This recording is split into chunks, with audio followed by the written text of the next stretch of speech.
related to your most recent book, the Cunning of Freedom, I wanted to discuss with you the idea of freedom, but also kind of the concept of the individual, because this is kind of the primary level of abstraction that liberal democracy deals with. There's the individual. They are a rational agent. They make free choices, and this is the most important agent that we interact with. And he is also the political agent, and also the market agent. Every sort of important relationship is had with the individual to the detriment of any other level of abstraction. And for me, this was an important perspective that I was missing. The fact that there are other levels of abstraction, and for a healthy society, you cannot just focus on this one way of viewing people. So I wonder, from that context, if you is a society of rational agents optimizing their individual experiences the most free society? No, it isn't. And my problem with liberalism, and I'm not talking only about liberal society or some sort of pop liberalism. I'm talking about philosophical liberalism, the founding fathers of liberalism, like Hobbes and Locke and John Stuart Mill and others. My problem with their theory is they talk about a free society, but they do not talk about a free man, and they do not really understand what a free man or a free person is. And this free society turns out to be, at the end of the day, not quite a free society. That is, if you imagine that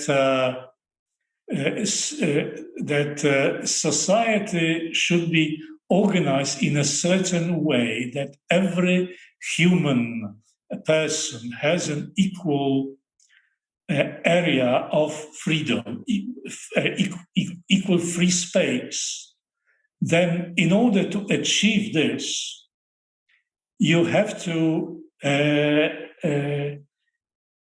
have a powerful, thorough social engineering. I mean, you have to restructure the society, because real societies are not like that, right? They are different. Then first you have to have free individuals, right? That means you have to undermine family and all sorts of communities. They are in the way. Right? So liberals did not like small communities, didn't like villages. They were too backward of people keeping together. Right? It's not like that.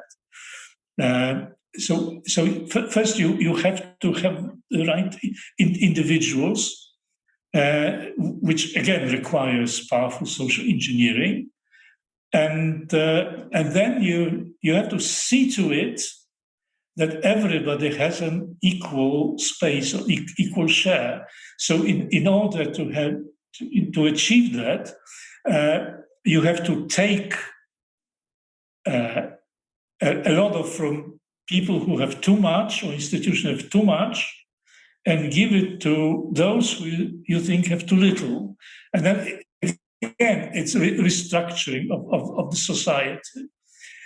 So my point is that liberalism, the view of society in liberalism is not of a free society, and liberalism is not about free society. Liberalism is about social engineering, right? About a great social and political experiment. That's why the liberals usually start with the state of nature hypothesis.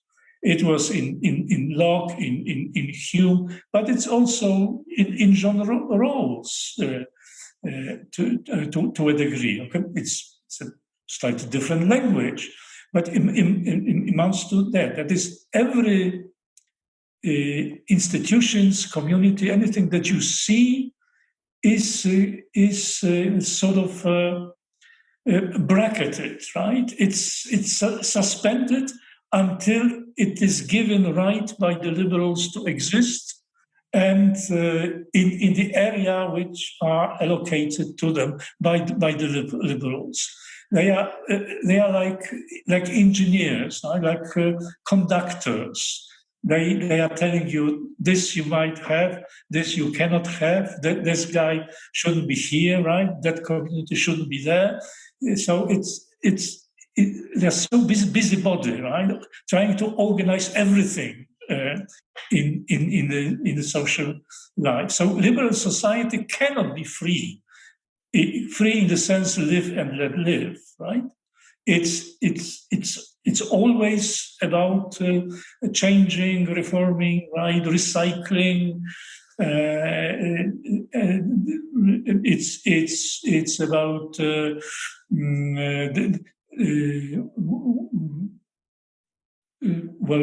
usually about contracts, and these contracts are supervised and negotiated. So this is a liberal society. But there is one problem. Another problem is a free person. Now, who is or what is a free person?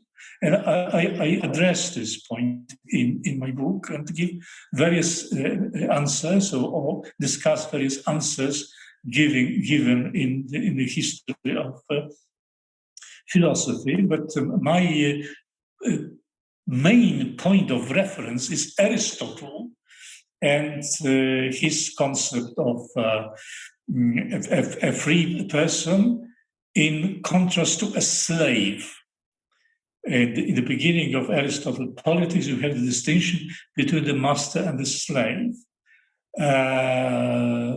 Of course, nowadays it's politically incorrect. I mean, it's extremely dangerous to talk about slaves, master and slaves. But in Aristotle, the distinction wasn't really social. That this is the class of masters and this is the class of slaves. No, this distinction was anthropological. And if you look from that point of view at modern society, it may turn out that, 70 or 80% of our population in the Western world are slaves in the Aristotelian sense of the word. It's not only that you make your own decisions, but is that you are mature enough to know which decisions are good, which are beneficial, right, to human existence, which enable you to flourish, right? So a person who said, a woman who says, I want to be a prostitute because it's my free decision, I need money, and I want to be a prostitute because I'm a free woman, would not be a free woman in an Aristotelian sense. So it requires it's a very demanding. It's not authoritarian that you impose yourself on other people. It's very demanding for yourself. To be a free man, you have to develop certain skills, right? Which the Greeks called virtues. You have to develop certain skills in order to make full use of your freedom. Right? You have to have right courage, moderation. What the Greek called sophrosyne, wisdom, and there were other virtues like piety. So these are things that you need to be a free man, right? A free person, or at least you try to be, right? Your life should be directed in that way. If not, If you don't do it, you give up, or you stop doing it, or you're not interested, then you will become a slave that will be made use of by other people. Yes, this is a big problem to be a free man, especially in today's society or mass society, about which Ortega Iga said was writing his book is full of people who you would really hesitate to call free. You even if you look at them, the way they move, the way they talk, the ideas they express, the way they dress, nothing is their own. I mean, everything is given them from outside. And as you quite rightly said at the beginning, they are not even aware of how enslaved they are, and no matter how extravagantly you dress, or whatever you do with your face, your makeup, you may be tattooed all over your body, right? Doesn't make you free and independent. On the contrary, right? You are one of the herd, right?